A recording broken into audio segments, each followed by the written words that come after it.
تنگ آ کر مدینے چلے گئے. اب دل پہ ہاتھ رکھیے, ہاتھوں میں ہتھکڑیاں ہوں, پاؤں میں بیڑیاں ہوں, سر سے پاؤں تک لہو لہان ہو, اور پھر پیدل سفر ہو, کوئی سڑک موٹر وے بھی نہیں ہے. کتنی مشقت میں میرے محبوب کا دیوانہ مدینے پہنچا ہوگا.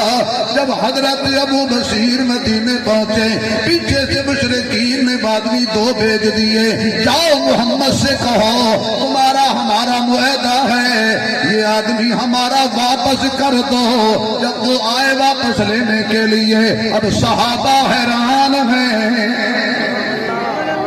کیا گزر رہی ہوگی صحابہ کے دل پر؟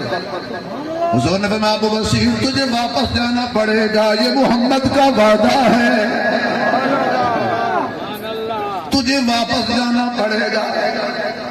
آگے سے وہ بھی جو صحابی تھا, اس نے یہ تو نہیں کہا کمال جی گھر چھوڑا تیرے لیے,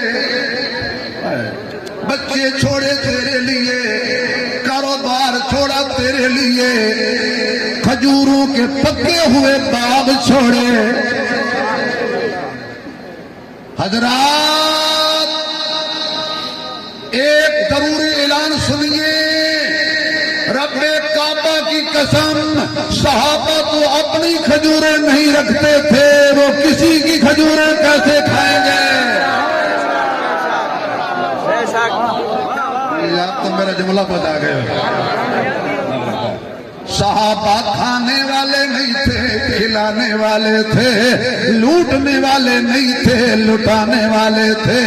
میرے معزز سامعین, تفصیل میں نہیں جاتا, وقت نہیں ہے. حضور نے فرمایا تجھے واپس جانا پڑے گا. اب دل پہ ہاتھ رکھیے, کیسا منظر, کیسا سما, کیسی گھڑی ہوگی جب حضور کا دیوانہ اسی طرح واپس جا رہا ہوگا. پتہ ہے ظلم ہوگا, خبر ہے اب زیادہ تشدد کیا جائے گا, پر صحابہ تو صحابہ تھے. کہنے لگے دل مانے یا نہ مانے, یاری محمد سے لگائی ہے, وفا کرنی پڑے گی. جو محمد کا فیصلہ وہ ہمارا فیصلہ.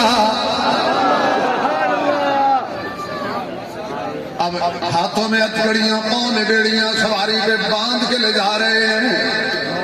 راستے کے اندر آپ نے فرمایا ابو بصیر نے, میں نے تقاضا کرنا ہے, ہاتھ پاؤں کھولے, تقاضا کیا. وہ کھانے پینے کے لیے بیٹھ گئے, کھجورے وغیرہ کھا رہے تھے.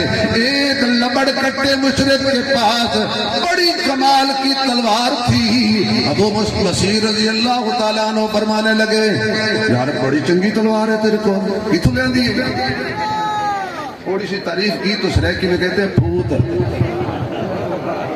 مشرک پھوت میں آ گیا, پھنڈن پہ گئی, چلو شکر. وہ جیسا پھنڈیا وہ کہہ جی یہ ہمارے آباء و اجداد کی ہے, یہ بڑی ہماری بڑی زبردست ہے, کاٹ کے رکھ دیتی ہے. ابو بصیر رضی اللہ تعالیٰ فرمایا ہوں چنگی طرح پھوت چاہ گئے تھے, پھنڈیا بیٹھے. فرمایا یار میرے کو دکھا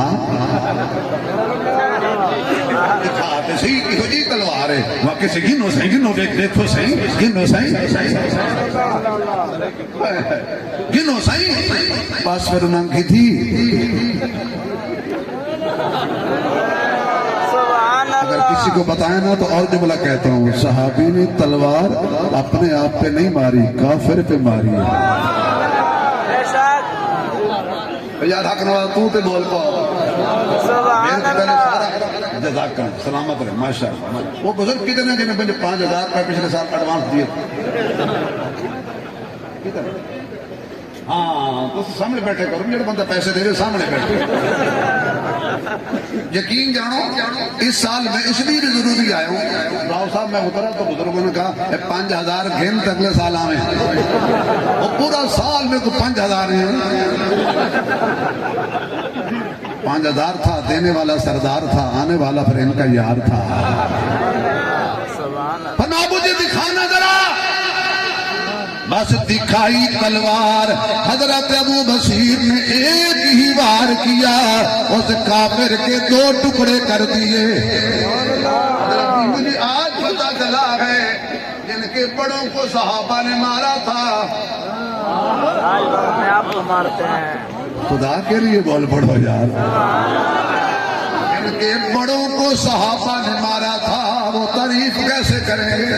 بے شک. حضرت ابو بصیر نے اس کو قتل کیا، دوسرا سواری کا بیٹھ کر بھاگ نکلا، اب مجھے بھی نہیں چھوڑے گا. لیکن یہ کیا مدینے کے حدود سے باہر، تاکہ حضور کا وعدہ بھی قائم رہے، وعدہ بھی قائم رہے اور اس کے ٹکڑے بھی ہو جائیں. اس نے گھوڑا دوڑایا، ابو بصیر رضی اللہ تعالیٰ عنہ پھر واپس مدینے میں. ادھر سے وہ گھوڑے والا بھی آ گیا. یار کافر تھا، خدا کی قسم میں وہ اس کی بات، اللہ کی قسم میں اس کی بات کر رہا تھا.